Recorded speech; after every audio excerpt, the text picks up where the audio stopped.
For me, being a Mm, cultural anthropologist, I geek out on anything cultural: race, mm, religion, ethnicity, nationality, language. Every time mm, I travel, I go into places of worship, particularly Catholic churches, because those are usually open to the public and they're absolutely mhm, beautiful.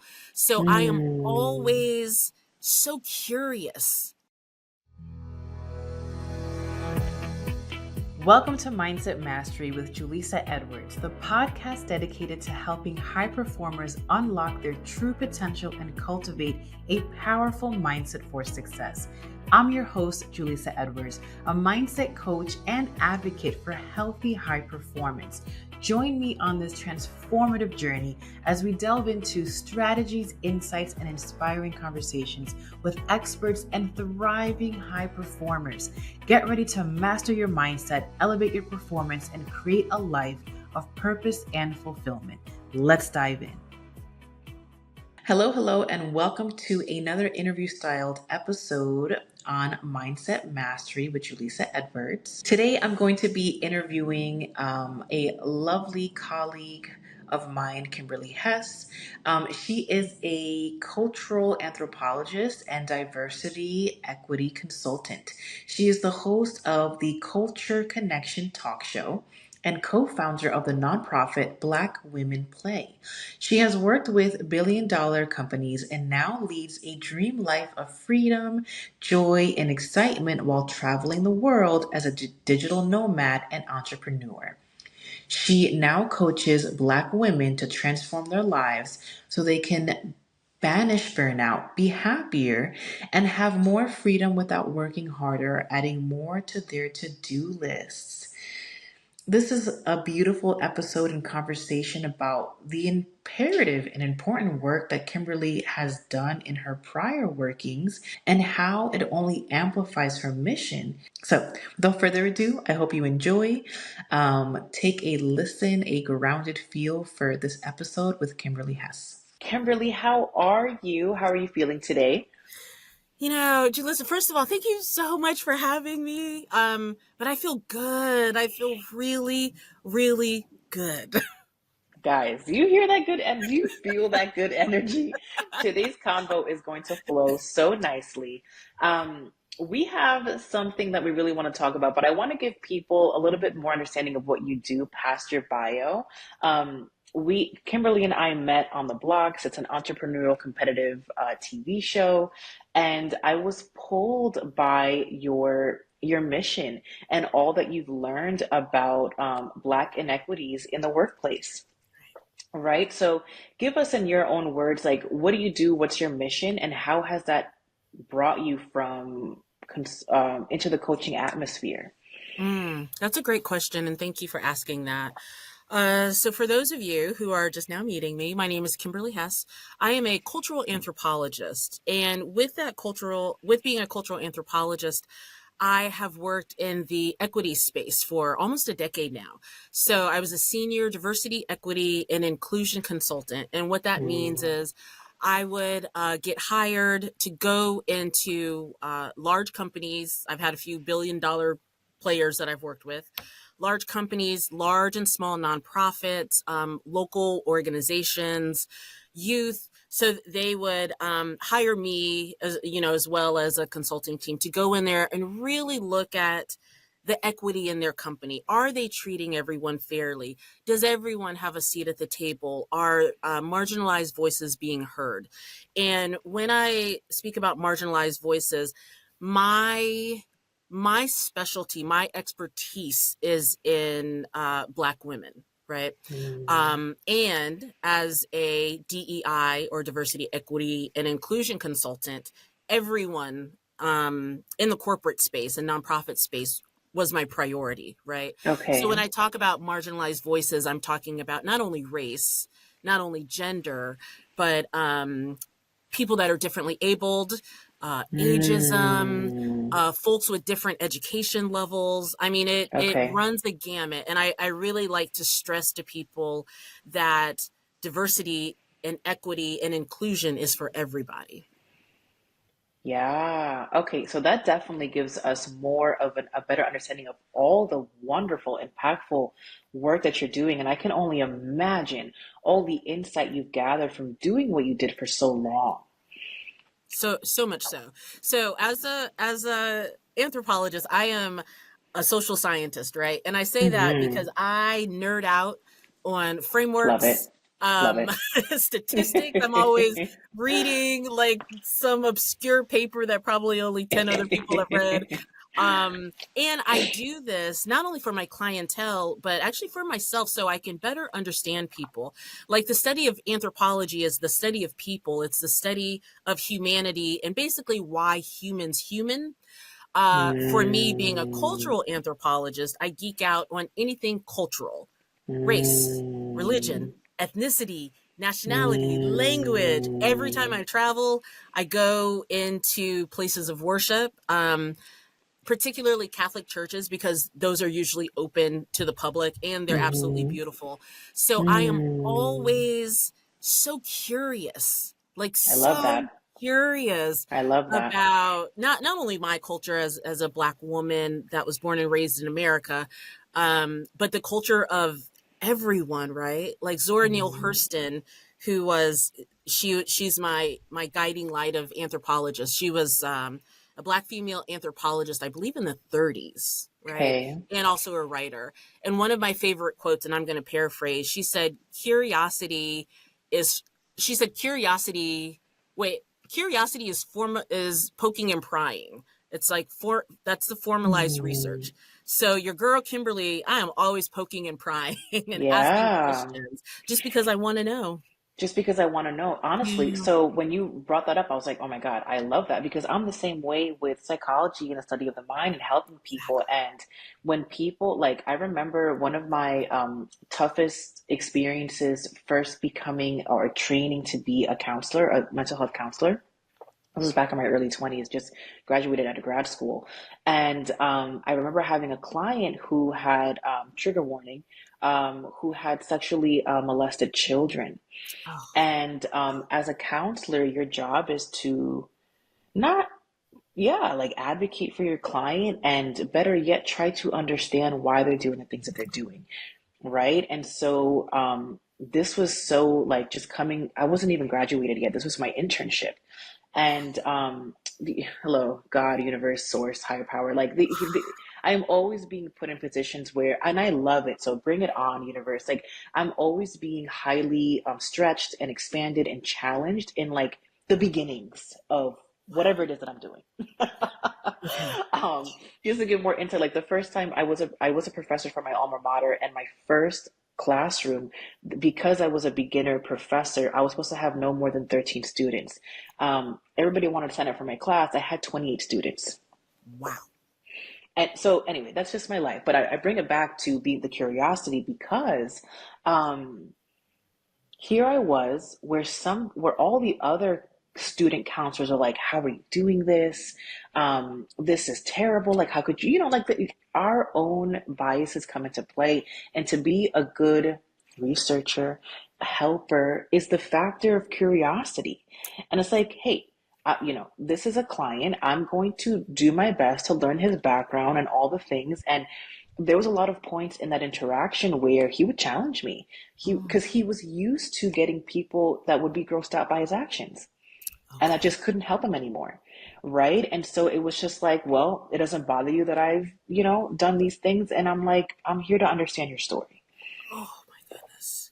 So anyway, that's like super like, there's like a whole spectrum of that, right? Of like all that we go through. But to be researchers, to be scientists is to be able to look at something with curiosity and without judgment. But even if judgment does arise, it's okay. As long as you're taking the conscious step of like, I still want to learn more about you. Exactly. And I have to just say how in awe I am of you, and very respectful for being in that situation with your client. And I can't even understand perhaps how difficult that may have been for you. First of all, not only it being an internship, right? Like an Yeah, I was a internship. baby. I was a You baby were in a speed. Yeah. baby. Yeah. And so Yeah. many other factors about who you are, because I know you to be very kind and very empathetic and very justice oriented, but to be able to hold space for someone like you said that other people were like, mm-mm, I'm grossed out by your actions, I don't want to hear what you have to say. Yeah. Like, And so they would how put did up a you do wall. that? Yeah, Like they can't, right. like they wouldn't say it because it's Protection, yeah. unprofessional, but they would have a wall up of like, yeah, I'm not really trying to help you. Like I'm disgusted by your actions. And then listen, I'm like you know, but then like why become a counselor if you're gonna, if you're gonna be easily triggered? It's okay to be triggered. It's Okay. human. It's Okay. just, are you going the extra step to do what we're supposed to be doing here? Oof. So this is because this is in alignment with what we want to talk. We're talking about spirituality and all the things. I think as women of color, like there is so much spirituality that comes at play, right? Every human being has access to spirituality. It's not just for people of color. But you could educate us further on today's episode as to what is a greater inclination. Is that right? That sounds good. That sounds good. You got it. You got it right. Thank you. For people of color and why spirituality is such a big thing for us. I don't know how much you know about the history. Please educate me because I know bits and pieces. No, let's Um, educate each other as well as everyone watching or listening right now. yeah. Woo, boy, there is so much.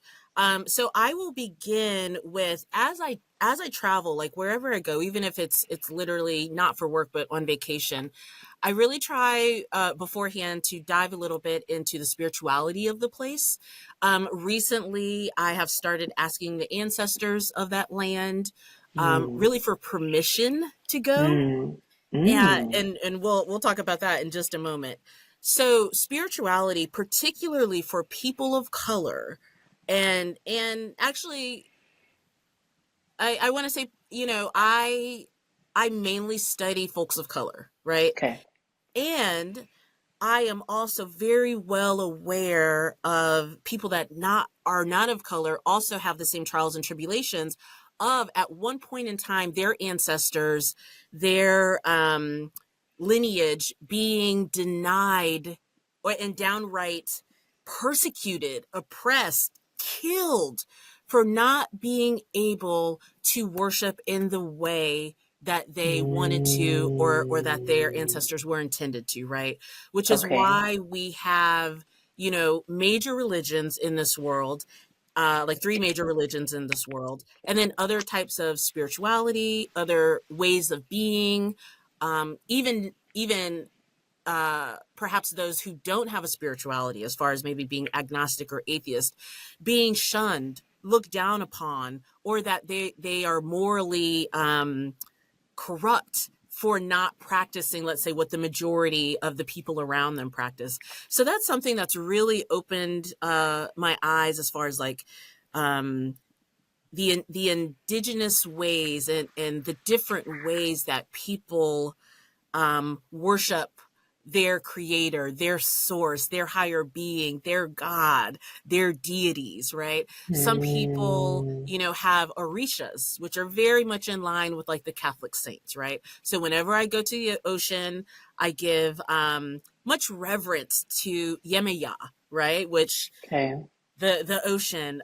If I'm with the trees, I know a lot of indigenous Native American tribes and indigenous people of other countries really have such respect, gratitude, and thankfulness for nature, right? Like the Mm-hmm, trees, the mm-hmm. skies.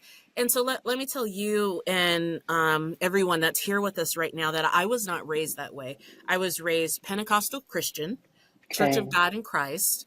Mm-hmm. Um, we had no female, women were not permitted to be in leadership as far as pastors, ministers, deacons. My mother was one of the first trustees, and even with that, and those are usually the people that handle the money. Um, and even with that, there were a lot of things that she was not privy to because she was a woman, right? And so I am very, very grateful and very, very blessed for the foundation that my parents raised me in, because I very much look to the Bible. I read the Bible. Scriptures will come up. I have many friends that are Christians. My father's a deacon. My Okay, mom was the okay. church secretary. So church has given Very me much involved. Yeah. very much involved, and it is very much my rock to this day. Like, I can go to a Mm. scripture. I believe in God.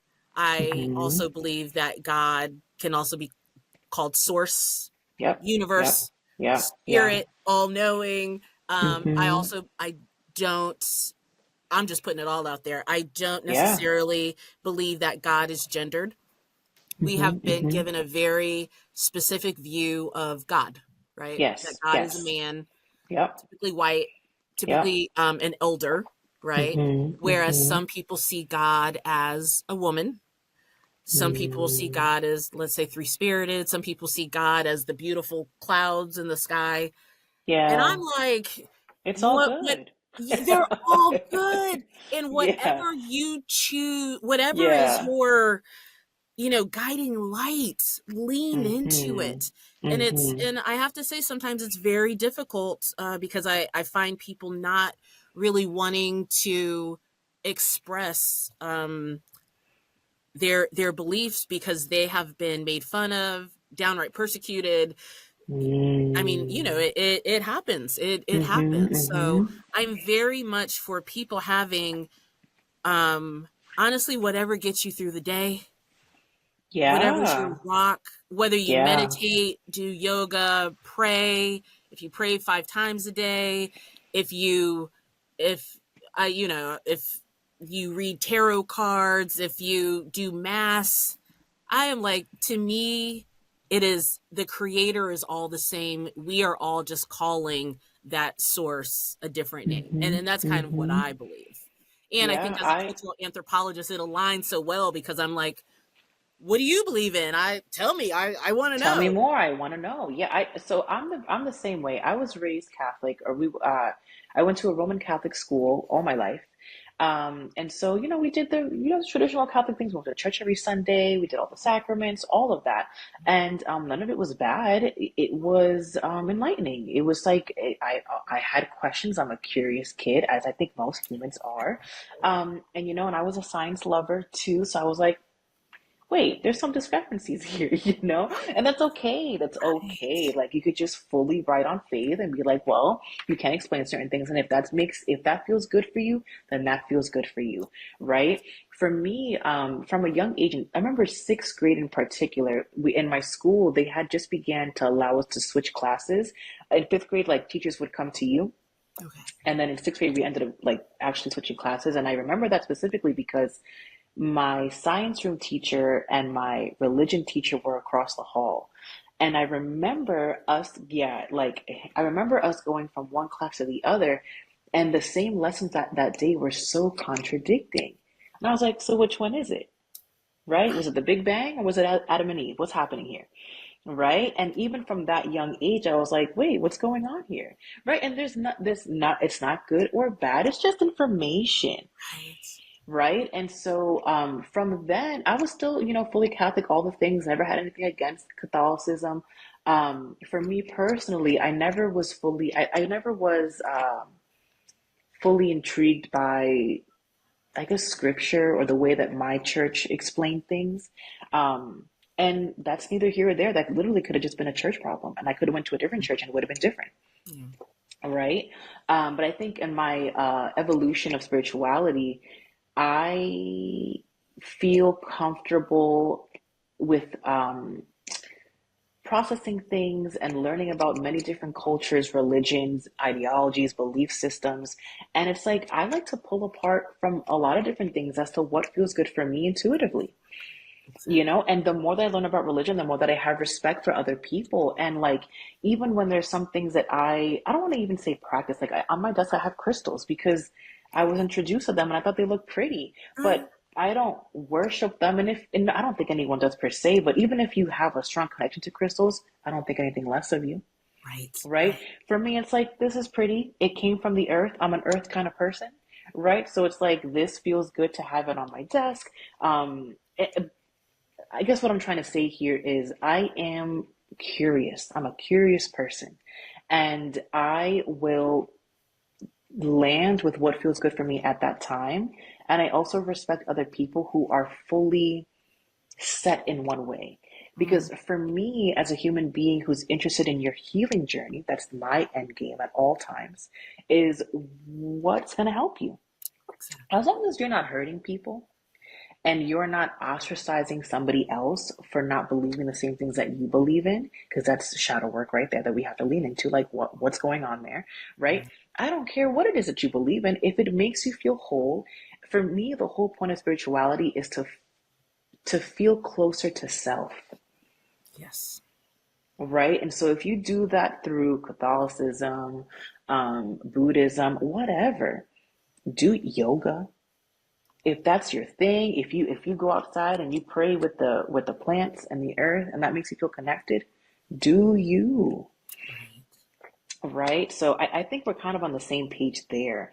And That's why we if get you're along. listening, I know. And if you're listening and you don't feel that way, that's okay too. It's okay. That, you know what I would say? If you're resonating with this conversation, beautiful, wonderful. But if you're not, even better, honestly. And I Right. and I encourage you to lean in as to like what's making you feel uncomfortable as a better way to get to know yourself. Right.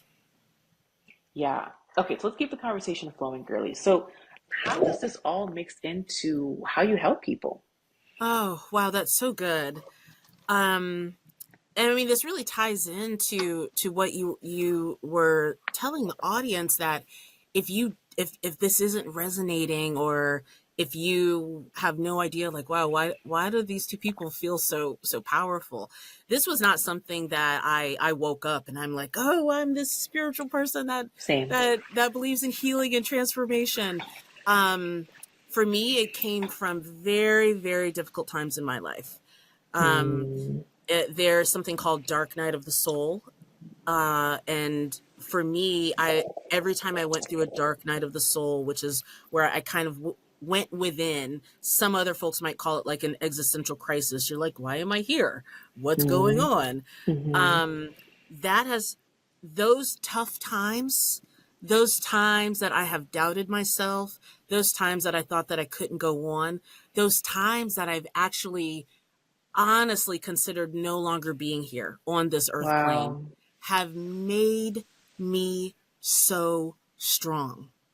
And I Mm, recognize that not everyone goes through very difficult times and are able to come out on the other side being reinforced or feeling more powerful, right? And so this is how it has transformed me to want to transform, to help others. So being a DEI consultant and being an anthropologist, I would go into companies, and what would happen is I would be tasked with doing like ethnographic interviews. I would be conducting mm, surveys. I'd be doing workshops and trainings.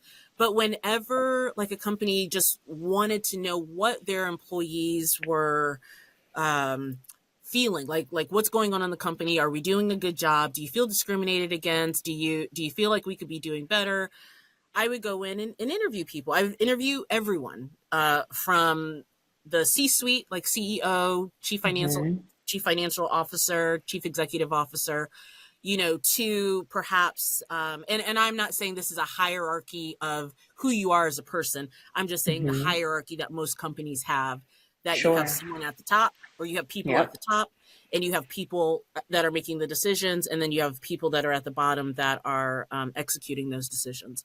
So it Mm-hmm. would be from the C-suite to, let's say, a receptionist or intern.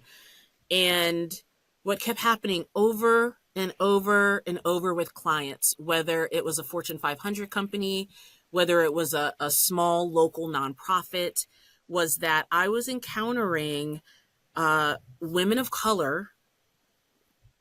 I mean, what's the old saying? I could set my watch to it.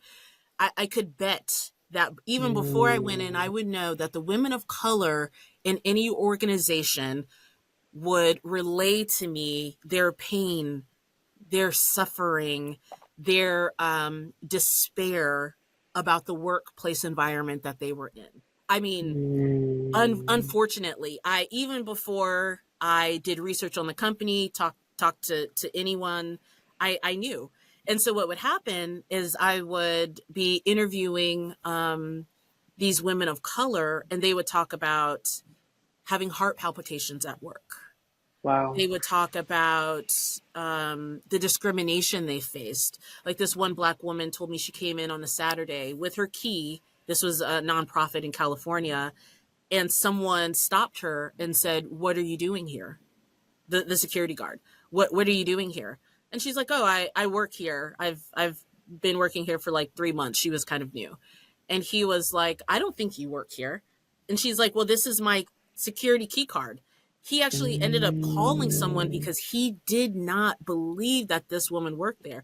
So interestingly enough, get this. It was a black woman. I think I mentioned that. mm, And it was a black security guard. It was a black man who damn. doubted her authority, her position, that she belonged, right? Mm-hmm, And mm-hmm. so a lot of the women of color I talked to, particularly black women dealing with anti-blackness in the organization, they tell me, not outright, but it's always, I get the feeling that I don't belong here, and people treat me like I don't belong here. They question my authority. Mm, Myself as a black woman, a highly educated black woman, I very often get pushback on what I know to be true. I will put statistics in front of you, stats. I do qualitative and quantitative research, and we I've love that. literally had people say, "I don't think that's right. I'm going to have to look that up."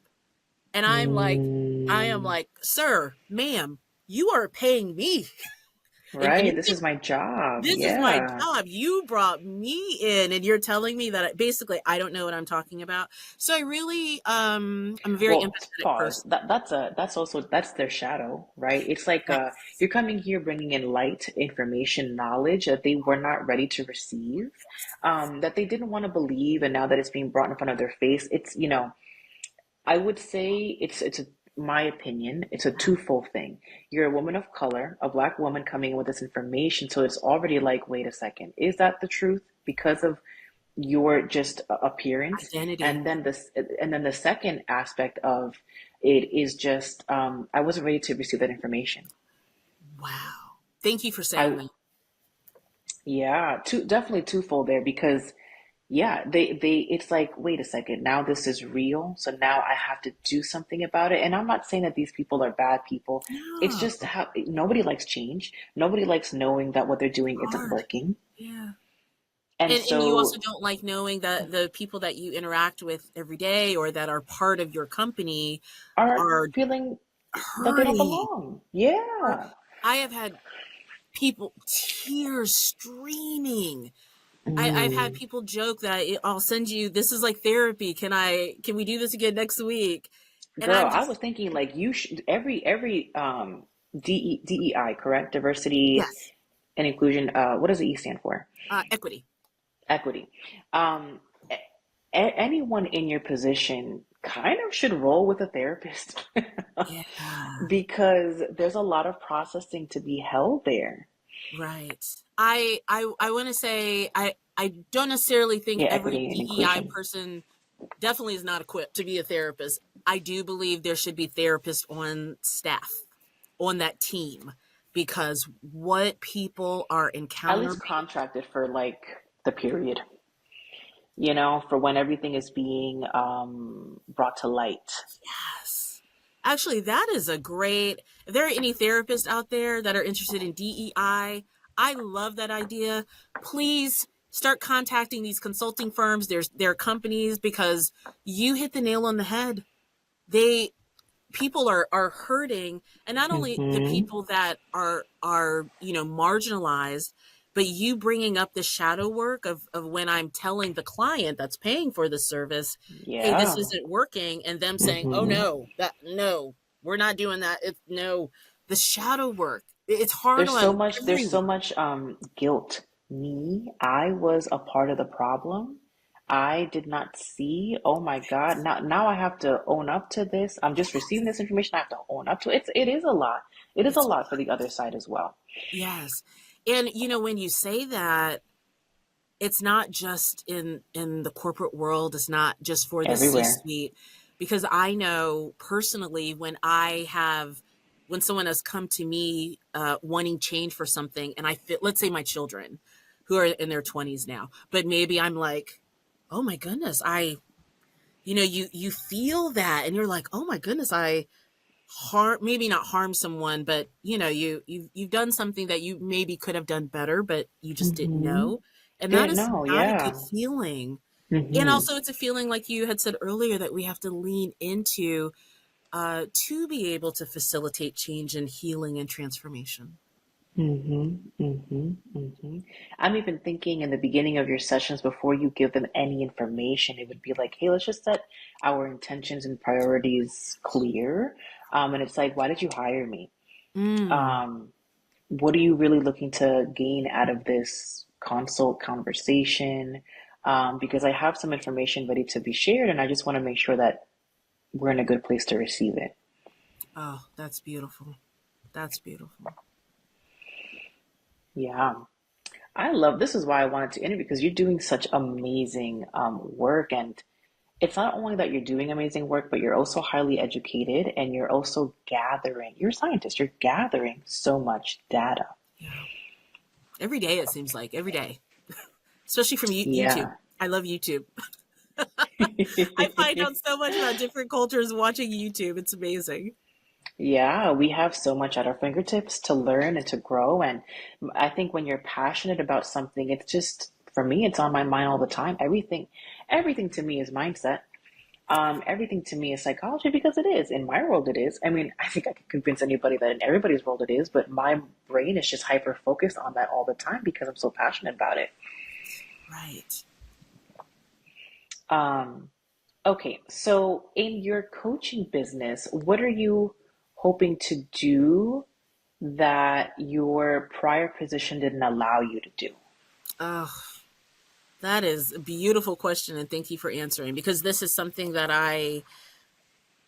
over the time of consulting, particularly speaking to Black women, there were things that I just could not do in my capacity as an outside consultant, right? Hmm. Um, most most of it was time constraints, and the ability to be able to go a little deeper, right? So I'll just say that this one experience that I had, a very large trucking company had reached out to me for a consultation. There were some issues going on where there was only one Black woman that worked in this particular office. They had offices nationwide, but there was one in particular in a smaller town. And there were two things that happened. The first thing was one of the other employees came to work in blackface for Halloween. And the Black woman that worked there felt so appalled and alone and frustrated, and everyone was like, it's not a big deal, get over it. That was the What first year thing. was this? What year was Oh, this? this was 20 when did I talk to him? 2021. It's just so crazy for me. This is a super honest human. For me, it's still so baffling that this, like when you said blackface, I'm not gonna lie. In the beginning, I was like blackface, and I was like, oh, blackface. I'm like, that's so like that's still happening.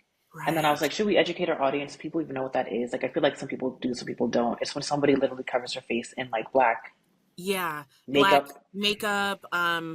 In historically, it was black paint, and the reason that this was done was, one, Black actors and entertainers were forbidden from being hired for, let's say, vaudeville shows. So they would Mm. hire white men that would paint their, like, black paint, and Oh, then they would there's. mimic stereotypical, what they felt was Black behavior, kind of like the shucking and jiving, and the so it was very disrespectful, because Black people weren't able to work, right, but two, they were being mimicked and made fun of with the Mm-hmm. dark skin. And I'm so glad Mm. you said let's educate people, because a lot of times this has been living in my head for the last 40 years. Yeah, So so it's I'm just like, yeah, common they, knowledge to you. Yeah, yeah, yeah. and it's not. And I'm starting to really understand that it's not common knowledge, and really giving people grace about that. Mm-hmm. Um, But then there comes a point where if someone comes to you and says, hey, I find this offensive, that particularly you as the supervisor, manager, owner of the company, I always feel like it is our job to protect the people that we work with, to protect the people that we're on the teams, particularly if you have power. The CEO came and did the consultation to me. He just didn't think it was a big deal.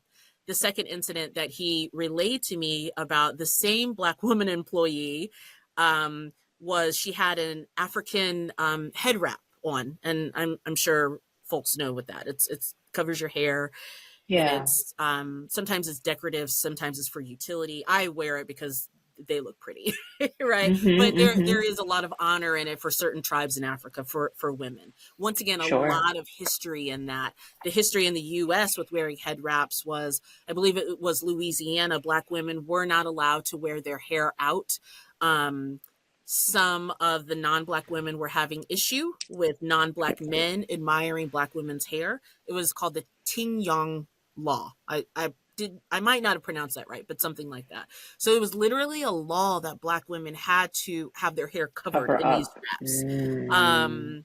And then what did black women do? They started adorning it, wearing silk, putting Mm. flowers in it. And then they were like, yeah, this law is not working for its intended purposes. So Mm. this woman that was working wore an African print head wrap, and her manager was jokingly and said, "Hey, Aunt Jemima." Yeah. So Aunt Jemima Wow. is another stereotype of like the black mammy, the servant, the slave. Yeah. The same black woman in the same office was like, "Hey, this Damn. isn't cool." She ended up Right. leaving, filing a lawsuit, and it was only until she filed a lawsuit and there was very negative PR with television stations and their trade publications coming out with this, that the CEO contacted me like, "Hey, can you help me?" I was not Mm. inclined to work with him. It was myself and another consultant who was a black man.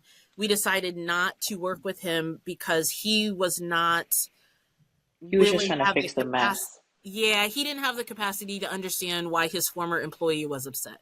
He was like, it was a joke. Mm. What's the big deal? Mm. And really, when I Mm. work with people, I want to work with someone that wants the capacity Cares. to care, to Mm-hmm. Mm-hmm. grow.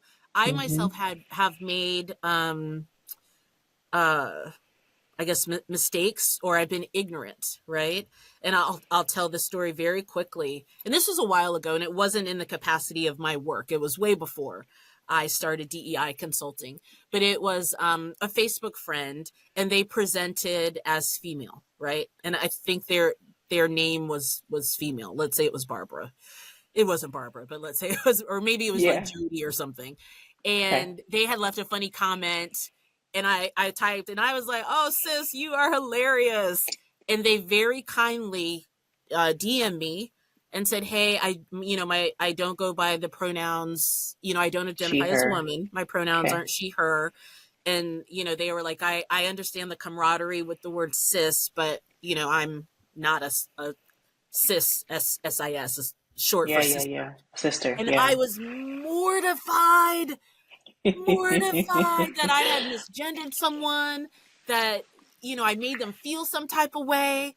And then after I got over my own angst, I was Mm-hmm. so happy and excited that they had the power and the To reach confidence out. to reach out. And that was such an Mm. invaluable lesson that I ended up carrying on into my work. This was years later. And so I tell people Mm. that we all make mistakes. We are all ignorant to some point, and ignorant doesn't mean stupid. Yes. It just means you don't know yet. Yeah. Absolutely. Yeah. Yeah. So Yeah. I tell people Okay. that as far as like their transformation and their healing journey, you're not stupid. I hear people say a lot, "Oh, why didn't I know that? I'm so stupid." And I'm like, no, no, none of us are stupid. You just don't know yet. Maybe you're stupid if it's Mm-hmm. happened, and I hate that word stupid, but maybe you're foolish if it's happened over and over and over and Negligent. Yeah. Mm-hmm. negligent, right? But come on, we are on this life journey. There is no manual that I can turn to Right. page 15 and I say, mean, it "Oh, goes that's what back I should do." Okay. it goes back to our initial conversations of curiosity. Yeah. are you willing to be a student? Are you willing to learn and yeah, change? Be willing to be uncomfortable with change, Right. And it's uncomfortable at right? times.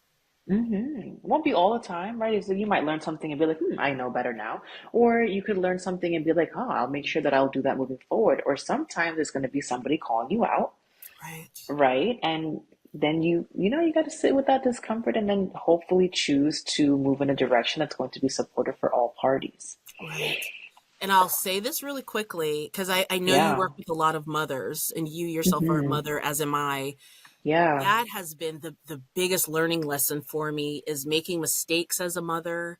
Maybe not so much Oh, mistakes, but just not knowing just not and knowing. really Yeah. beating myself up. And now that like I said, my sons are in their Mm, 20s. Um, I am hitting half a century next month. And the learning that I have gained in these years, but my strongest learnings, honestly, have been through being a mother. And I oh take my, that into my work life. I take that into my coaching, right? So, yeah. absolutely. Absolutely. Yeah. I think, yeah, mamas are such a gift. We could have a whole other episode on that, but absolutely, I agree. I think it humbles you. Yes. I think motherhood humbles you.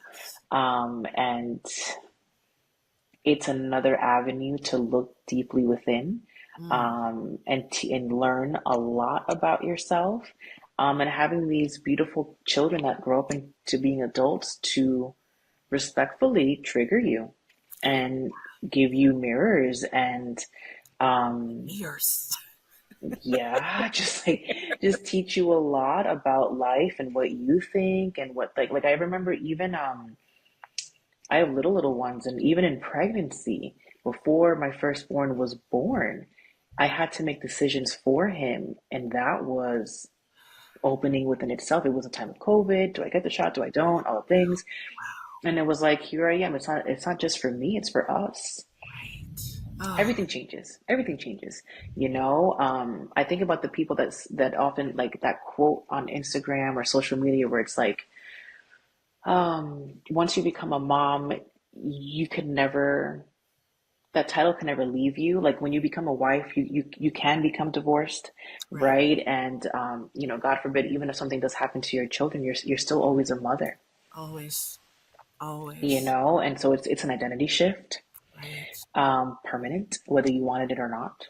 There's just so much that comes with that, right? And so yes, I agree with you, mother. I think women and those that are mothers, we just have it's not better or worse. We just have different experiences and insights that we can bring into many other aspects of our life. Right. And I if I can say to any mother listening, don't be so hard on yourself. That part. It's a constant lesson, right? Um, okay, so I'd love to talk a little bit about, as we're gearing towards the end of the episode, um, you've been so beautifully open about what you do, how you help people, your own revelations, insights, growths. Um, I see you as a highly educated woman, and someone who is taking bold risks with passion to do even more in their field passionately. Like you were already in this field, you did a great job. You're someone who knows their numbers, who's very well educated, and then the leader within you said, "I want to do more." Or Mm, just something different. And so right. you went into the coaching field, right? And so um, that's a leap of faith, right? And so I share stories like this on the podcast because depending on what you're doing, something will relate, and it's like, hey, I could be courageous too. Hey, I can do the scary thing, or I could lean into this passion and see where else it takes me. There's always room for evolution should you want that. And this mindset is all about growth and mindset and all of that. So um, I also hold space for we're still humans. No one has it all figured out, myself included. And so, what's coming up for you right now that we could shed light on that is struggling at the moment and that we're working through? Yeah. For me, um, Yeah. I think it's for me, just to be vulnerable, the mindset. You had mentioned earlier that everything is mindset. And I've always loved that saying, how you do one thing is how you do It's how you do everything, everything. right? Yeah. And now I'm realizing, oh, that pertains to mindset. I cannot have this super positive mindset about coaching Black women, about helping people with their spirituality, and then myself be like, oh, this isn't going to work. Or, oh, I'm so worried about this.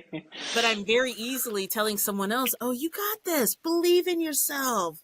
Love yourself. Be grateful. Mm, But then I'm at home stressed out and worried. And I think that is something, I don't know if mm, struggle is the correct term, but that's something that is a daily mm. work that I do to have the mindset that I can have whatever I want. Yeah. Oh, I Right? love this conversation. Okay. What what are you is that the end of your statement? Yeah, yeah. Okay. This is such a beautiful conversation because as leaders, I think it's our job to just take the first step, right? A previous mentor of mine used to ingrain in my head that leaders go first. Doesn't Oh, always mean that you're super confident, but leaders go first. We pave the way, so simple. right? It's so simple. We pave the way for those to follow in some capacity. And so in coaching, yes, in coaching, that's the goal, that you're guiding people that are just a little bit behind what you've already accomplished. It doesn't mean that you have to be perfect. You're teaching them what you've already mastered. And there's levels of growth, there's levels to everything, right? And so what they might be fearful in and having mindset struggles in, you've technically already mastered because you're one step or many steps ahead. And that's a good place to be. When I transferred from therapy to coaching, um, my personal endeavors and reasons for doing that was because as a therapist, you go to school to learn all the diagnoses. And girl, the DSM-5, that's where I was at. That's what we still use today. That's, when I graduated, that is a big book Right. full of things that, could be wrong or troubling or whatever. And so it's unexpected, but like, yeah, like within your time of practice, you would see many different kinds of things, unless you own a practice and then you specialize. But most therapists, when they begin, they go to community help centers to some degree. You start on the bottom, you work your way up. And that means that you're hit with anything and everything. This person has bipolarism, this person has ADHD, this person has schizophrenia. And it's like, you're reading up, and you're trying to figure it out. And there's just too many things for you to master all of them. And so, within due time, that's what any profession, right? Like a doctor, that's why you intern before you actually do this by yourself. Like you're a scientist collecting data, right? Seeing what works and what doesn't, and then also being comfortable in your own lane as to what preferences you have for a therapy and ideologies and all of that stuff, right? So, um, I'm bringing all that up because my transfer from therapist to coach, what I loved about coaching is that at the time, and this was my own inner work, it felt like to be a coach, you had to be a little bit more real. Mm. Because, and again, this is not true for all therapists. It was just my experience up until that point. This was my own inner work journey. As a therapist, I was giving a lot of great insight and advice that I wasn't taking. Oh. And I was still a great therapist because I was helping my clients go from point A to point B. And for me, coaching allowed, because there's less regulation in the coaching world, it allowed for more vulnerability. It allowed for people to see me for who I really am.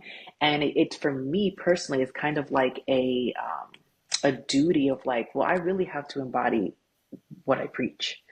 If not, it feels like you're a fraud.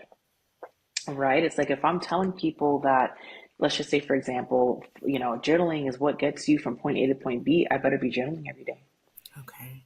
or at least often, Right. to be able to tell people that this really works because I'm a true embodiment of it.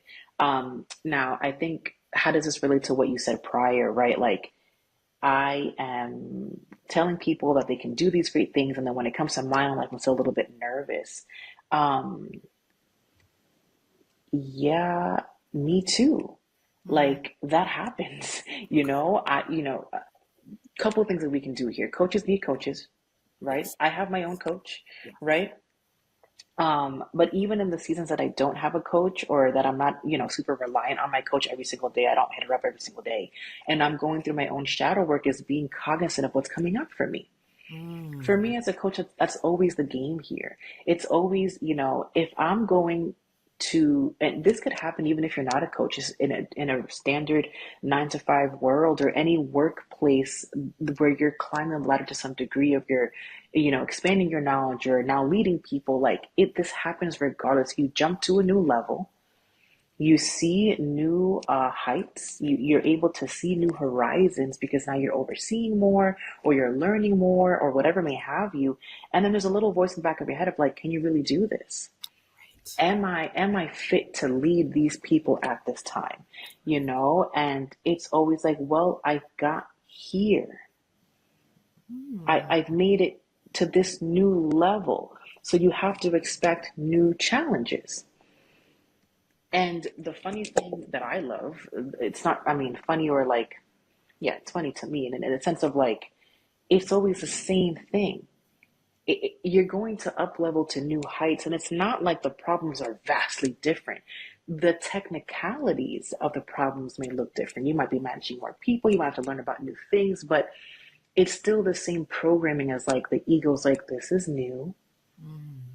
I'm uncomfortable. It's the same shit. It's the same thing, right? So like yes, like you're growing and you're expanding, and so if for you personally, Kimberly, you left one field to become a coach because you were inspired and bravely courageous to say, I want to do more.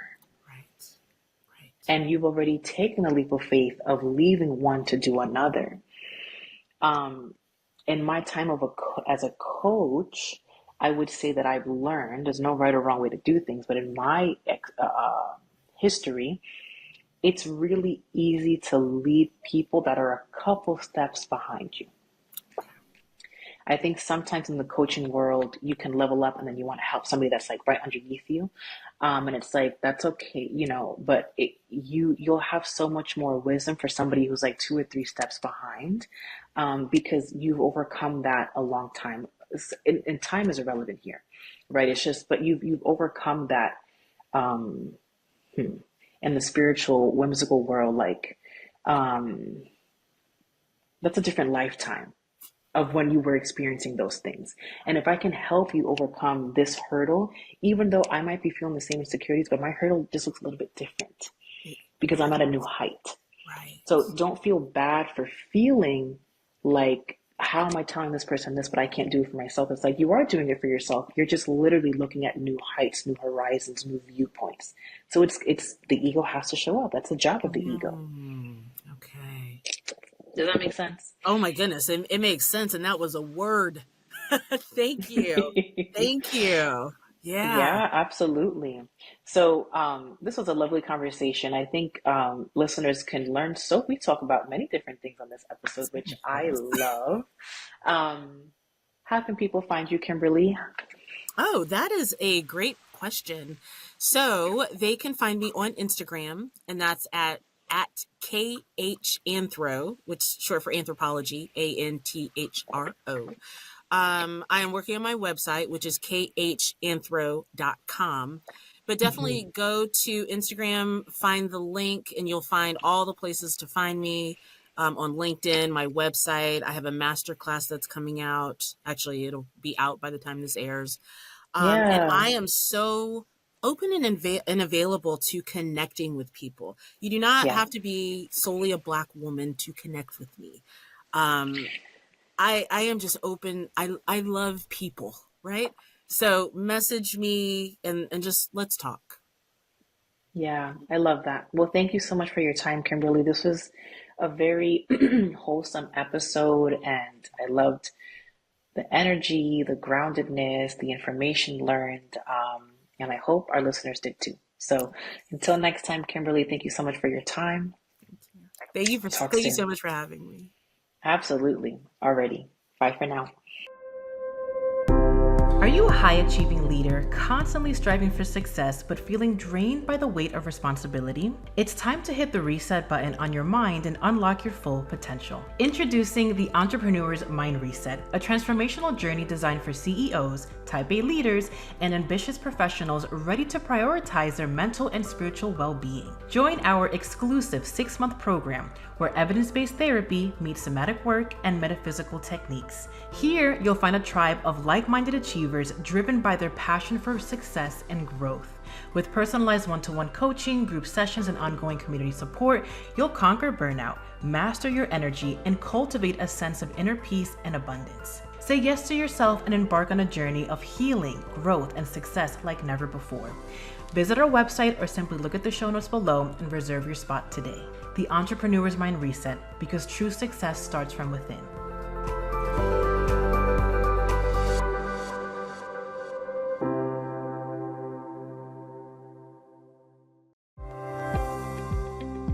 Thank you for tuning into Mindset Mastery with Julissa Edwards. If you enjoyed today's episode, be sure to subscribe to the podcast to receive future episodes packed with valuable insights. Remember to follow us on social media at thehealthy.highperformer for more inspiration, tips, and updates. If you found this episode helpful, we'd appreciate it if you could share it with your network and leave a review on your favorite podcast platform. Your support means the world to us as we continue to empower high performers like you. Until next time, keep mastering your mindset and thriving as a healthy high performer.